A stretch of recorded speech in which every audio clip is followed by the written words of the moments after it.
Chapter 6, A Peanut Butter Sandwich. I told you to be careful, scolded Keith. When his parents had gone to dress, Ralph had crawled down his arm into his hand. It wasn't my fault the door blew shut. Ralph jumped from the hand to the bedspread. Though Keith was a friendly boy, even a generous one, Ralph still did not like the feel of skin against his paws. It must be terrible to go through life without fur, and such a nuisance, having to wear clothes that have to be washed and drip-dried. Ralph knew all about drip-drying. Many were the drops of water from shirts and slips that had dodged going in and out of his mouse hole. You didn't have to stay out so long, Keith pointed out as he began to dress. What's the use of having a motorcycle if you can't go tearing around staying out late?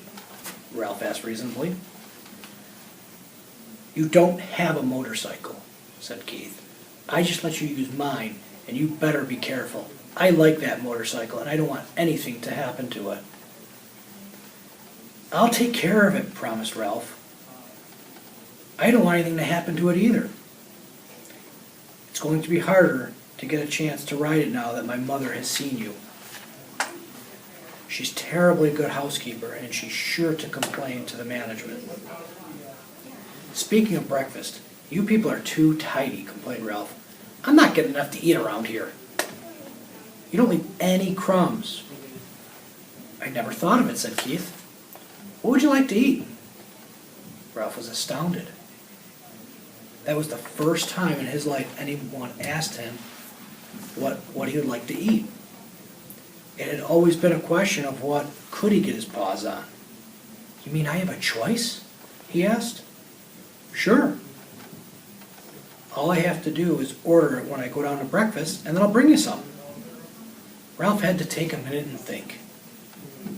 After a diet of Zwieback and graham crackers provided by little children, bits of candy, an occasional peanut or apple core left by a medium-sized child, or a crust of toast and a dab of jelly left by an adult would order breakfast sent up from room service. The possibilities of choosing his own meal were almost too much. I know what I'd like, Ralph said at last, but I don't know what they call it.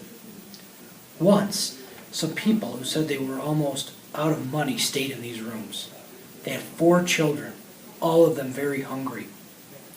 And they couldn't afford to go out to the dining room, so they got some bread and a spread. They spread it with something brown out of a jar and put some more bread on top of that. They whispered all the time because they didn't want the maid or the bellboy to know that they were having a meal in their room. Afterwards, they all got down on their hands and knees and picked up every single crumb on the carpet so no one would guess they had eaten in their rooms. It was a great disappointment. It smelled so good, like peanuts, but only better. The boy laughed. It was a peanut butter sandwich. Sure, I'll bring you a peanut butter sandwich, or part of one. I'll eat part of it myself, but it'd be kind of funny at breakfast, but I won't mind that. Where will you leave it? Asked Ralph. Keith thought a minute. Where do you live? He asked. In the knothole under the window. No kidding, Keith laughed. That's the hole I poked my finger in last night. I'll say you did, said Ralph. Scared me out of years' growth. Nobody's ever guessed it's a mouth hole because it's a knothole instead of a chewed hole. I'll tell you what, said Keith. I'll bring a part of the peanut butter sandwich and I'll poke it through the knothole. Just like room service. Ralph could not have been more pleased with the suggestion. What about the motorcycle? He asked. Where are you going to leave that? In my suitcase, I guess. Oh, come on, pleaded Ralph. Have a heart. Leave it someplace where I can get it while you're out and use during the day.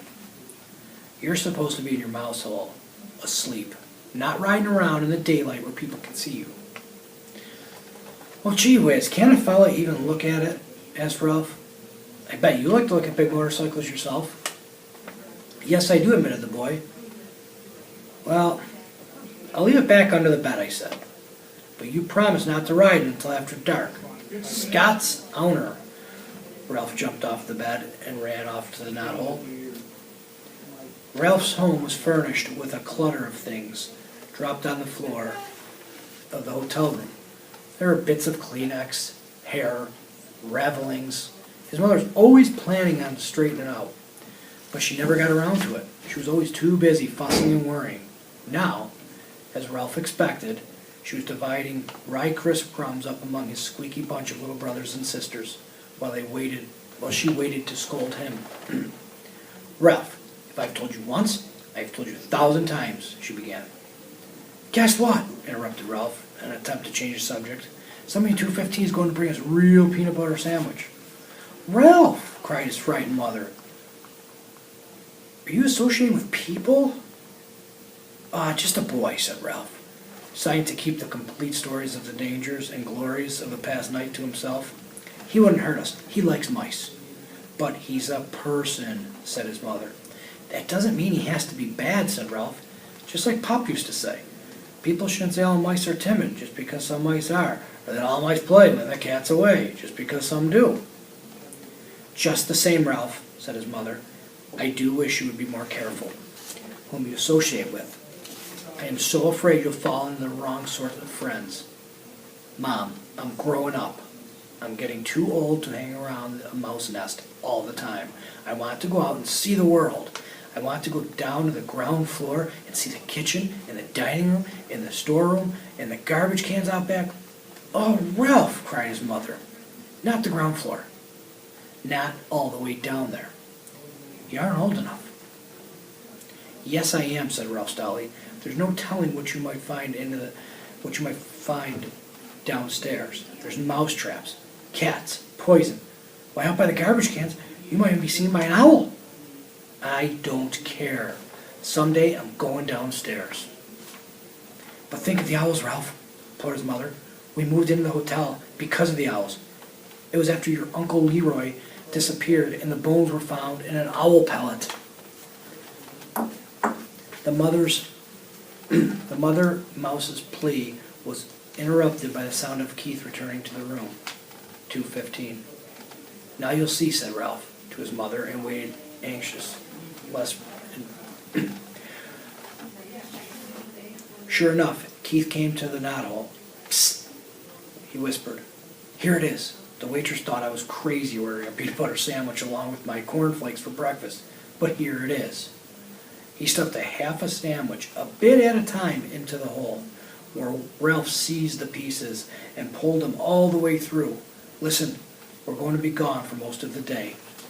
The dining room is packing us a picnic lunch, and we're going to drive along some of the back roads and visit some old mining towns. Thanks a lot, Ralph managed to say with his mouth watering. Have fun, and see you tonight. Keith said, have a good day's sleep.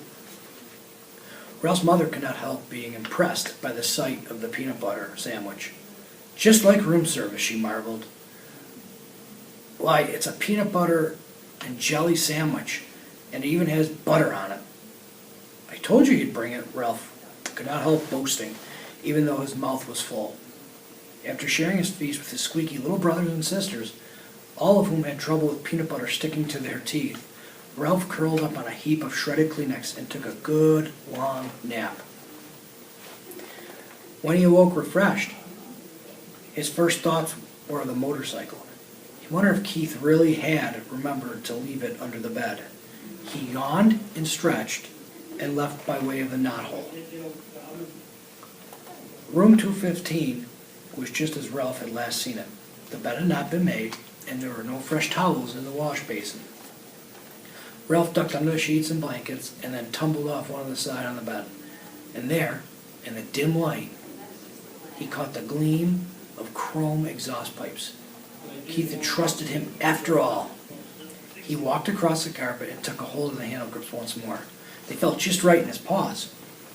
And he longed to be off, speeding around the threadbare spots in the carpet. But a promise was a promise. Keith had kept his promise about the peanut butter sandwich. Ralph would keep his promise about not riding the motorcycle in the daytime. He tried to satisfy himself by walking around the motorcycle in the dim light under the bed, admiring all over again the sleek design of this machine. Ralph was lost in admiration and daydreams of speed and power when suddenly the door opened and the maid entered. It was too late to make a dash for the mouse hole. The maid stripped the blankets and the sheets from the beds, shedding unwelcome light on Ralph and the motorcycle. Her feet in white sneakers moved lightly as she gathered up the sheets and pillowcases and towels and dropped them with a soft plop beside the open door. The next thing Ralph knew, he was hearing a familiar and dreaded footsteps coming down the hall. Steps he had learned to fear when he was a tiny mouse. It was the head housekeeper, the woman who was in charge of all the maids in the hotel. He recognized her steps, and he recognized her shoes. Stout, sensible black Oxfords. Nothing was ever clean enough for this head housekeeper, and Ralph's whole family lived in the dread lest she discovered their mouse hole. Now he held his breath, hoping she would go down the hall, but no. She stepped into room 215. "Good morning, Marjorie," the housekeeper spoke crisply to the maid. "Be sure you clean 215 and 216 very thoroughly. There has been a complaint from the guests. They suspect mice. Look behind all the drawers," continued the housekeeper, "and in the corners of the closets. Please report any evidence of mice. And be sure you vacuum under the beds. You have been getting careless lately." With that, she walked briskly down the hall. "Old grouch," muttered the maid, as she reached into the hall for something that produced a sound that struck terror into Ralph's heart. It was the clang of the vacuum cleaner attachments banging together.